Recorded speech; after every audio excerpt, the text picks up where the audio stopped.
السلام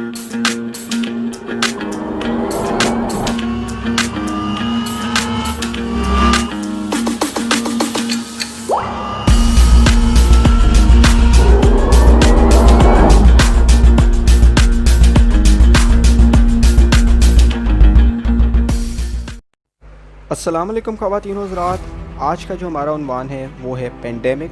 یعنی عالمی وبا۔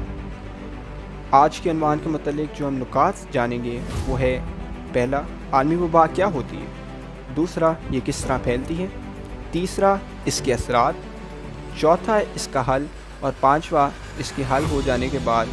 یہ کس طرح دنیا پر اپنے اثرات چھوڑ جاتی ہے۔ سب سے پہلے ہم جانیں گے کہ عالمی وبا ہوتی کیا ہے۔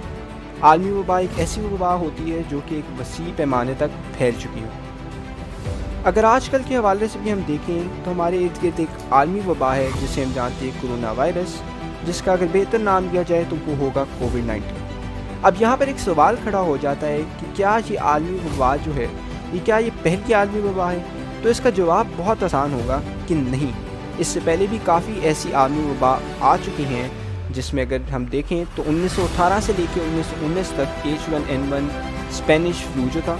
اس کے بعد اگر دیکھیں تو 1957 سے 1958 H2N2 وائرس، اگر اس کے بعد بات کی جائے تو 1968 کا پینڈیمک H3N2 یعنی عالمی وبا H3N2، اور انفلوئنزا وائرس جو کہ تھا H1N1 وائرس 2009 سے 2012 کا۔ اس کے بعد اگر ہم بات کریں کہ یہ وبا کس طرح پھیلتی ہے تو سب سے پہلے تو یہ ہماری خود کی ہی غلطی ہے۔ ہم نے اپنے ماحول میں اتنی آلودگی کر دی ہوئی ہے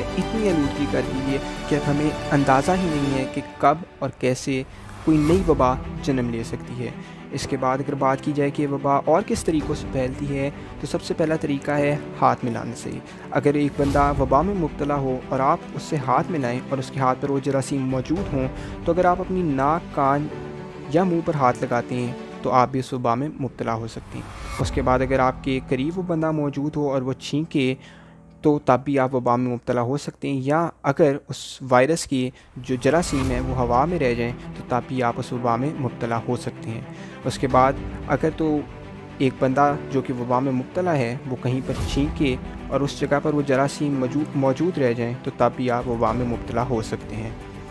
تو اس کے بعد اگر ہم بات کرتے چلیں کہ اب اس سے کیا اثرات ہوتے ہیں، تو سب سے پہلا اثرات پرسن اٹ سیلف پہ ہی ہوتا ہے۔ وہ کس طرح کہ جو اس کے پاس روزگار ہوتا ہے وہ اس وبا کی وجہ سے کچھ حد تک کافی لوگوں کا ختم ہو جاتا ہے، یعنی کہ انمپلائمنٹ ہونے کی وجہ سے لوگ اپنی فیملی کو رن نہیں کر پاتے ہیں اور وہ اپنے ڈیلی اخراجات نہیں اٹھا پاتے، جس کی وجہ سے ہم نے کافی سوسائڈس بھی دیکھی ہیں۔ اس کے بعد آ جاتی ہے کنٹری کی اکانومی۔ ڈیولپ کنٹریز کو اگر ہم سائڈ پہ رکھتے ہیں اور انڈر ڈیولپ کنٹریز کو جو دیکھیں تو انڈر ڈیولپ کنٹریز جو کہ آلریڈی انسٹیبل اکانومی ہوتی ہے، ان کی اکانومی اتنی زور کی ہٹ ہوتی ہے کہ اس کنٹری کے لیے آگے سنبھلنا کافی مشکل ہو جاتا ہے اور اس کنٹری کا ایک طریقے سے ڈاؤن فال سٹارٹ ہو جاتا ہے۔ اس کے بعد اگر ہم بات کریں تو ہمارے پاس آ جاتا ہے ایجوکیشن سیکٹر، اور ایجوکیشن سیکٹر کی اگر بات کی جائے تو اسٹوڈنٹس جو ہیں ان کو اس طرح کا تعلیمی نظام جو ہے وہ نہیں میسر ہوتا جو کہ ان کو نارمل ڈیز میں میسر ہوتا ہے، جس کی وجہ سے ان کی اسٹڈیز میں بھی یہ کافی بریک آ جاتا ہے اور ان کے جو پیپرز وغیرہ ہیں ان پر بھی کافی افیکٹ پڑتا ہے۔ Not only does it affect the students but it also affect the teachers, کیونکہ ان کی بھی نوکریاں جو ہیں ڈینجر میں آ جاتی ہیں، اور ٹیچرس کو سائڈ رکھتے ہوئے اسکول پر بھی جو بلڈنگ کا رینٹ ہوتا ہے وہ نہیں پے کر پائے ہوتے، کیونکہ ایجوکیشن سیکٹر اس طرح سے تیزی سے نہیں چل رہا ہوتا جتنا وہ نارمل ڈیز میں چل رہا ہوتا ہے۔ اس کے بعد یہ آپ کی لائف سٹائل کو بھی افیکٹ کرتی ہے۔ لائف سٹائل کو کس طرح افیکٹ کرتی ہے کہ جو آپ کی نارمل لائف سٹائل ہوتی ہے وہ آپ نہیں گزار پا رہے ہوتے، ایک سڈن چینج آ جاتا ہے آپ کی لائف سٹائل میں جس کو اڈیپٹ کرنے کے لیے آپ کو کافی ٹائم لگ جاتا ہے۔ اس کے بعد اگر ہم بات کرتے چلیں تو ہمارے پاس آ جاتا ہے ہیلتھ ڈپارٹمنٹ، اور ہیلتھ ڈپارٹمنٹ اگر ہم ڈیولپ کنٹریز کو تو افیکٹ کرتا ہی ہے، لیکن جو انڈر ڈیولپ کنٹریز ہیں جو کہ تھرڈ ورلڈ کنٹریز ہیں ان کا ہیلتھ ڈپارٹمنٹ پہلے ہی اتنا اسٹرانگ نہیں ہوتا کہ وہ کسی اس طرح کی عالمی وبا کو ہینڈل کر پائے، اور جب عالمی وبا ایسی آتی ہے تو ایک دم سے جو ہیلتھ ڈپارٹمنٹ ہے وہ ہل کر رہ جاتا ہے اور وہ سروائیو نہیں کر پاتا، کیونکہ پیشنٹس بہت زیادہ آنے شروع ہو جاتے ہیں، جس کی وجہ سے ہیلتھ ڈپارٹمنٹ پر کافی پریشر آ جاتا ہے ان سچویشنس میں۔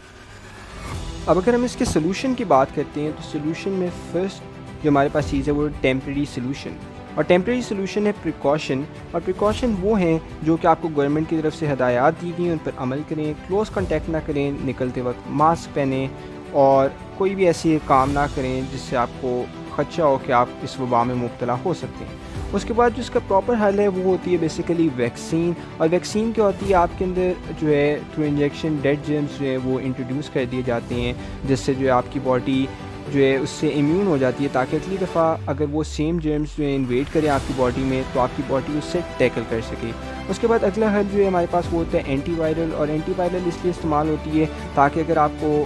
سرٹن کوئی وائرس ہو بھی چکا ہے تو آپ وہ یوز کرتے ہوئے جو ہے اس وائرس کا اثر جو ہے وہ لمٹ کر سکیں، روک سکیں اس کو، اور جلدی ریکور کر سکیں۔ اس کے بعد ہمارے پاس جو تھرڈ سلوشن ہے وہ ہے ہرڈ امیونٹی۔ اب ہرڈ امیونٹی کیا ہوتی ہے؟ ہرڈ امیونٹی بیسیکلی ہوتی ہے کہ ایک سرٹن نمبر آف پیپل یا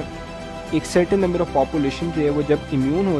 چکی ہو وائرس کی، تو تب جو ہے ایک امیونٹی اسٹیبلش ہو جاتی ہے کمیونٹی میں، جس کی وجہ سے آپ کرونا وائرس یا کسی بھی اور وائرس سے بچ سکتے ہیں۔ آفٹر ایفیکٹس کی بات کی جائے تو آفٹر ایفیکٹس ایک کمپلیٹ میس ہوتے ہیں۔ میس کس طرح کہ آپ کا بزنس افیکٹ ہوا ہوتا ہے بڑے طریقے سے، آپ کی اکانومی بیڈلی ہٹ ہوتی ہے، آپ کا جو لائف سٹائل ہے وہ بالکل چینج ہوتا ہے، اور اب آپ کو اس سے باہر نکلنے میں ٹائم لگتا ہے، اور ابھی بھی سرٹن پریکاشنز لینی پڑتی ہیں۔ ٹریول اور ٹرانسپورٹ آپ کا افیکٹ ہوتا ہے، کیونکہ ابھی بھی سرٹن پریکاشنز آپ لوگوں کو لینی ہوتی ہیں۔ تو یہی تھی آج کی ویڈیو۔ اگر آپ کو پسند آئی، follow our Facebook page, subscribe our YouTube channel, like and share as well. اللہ حافظ۔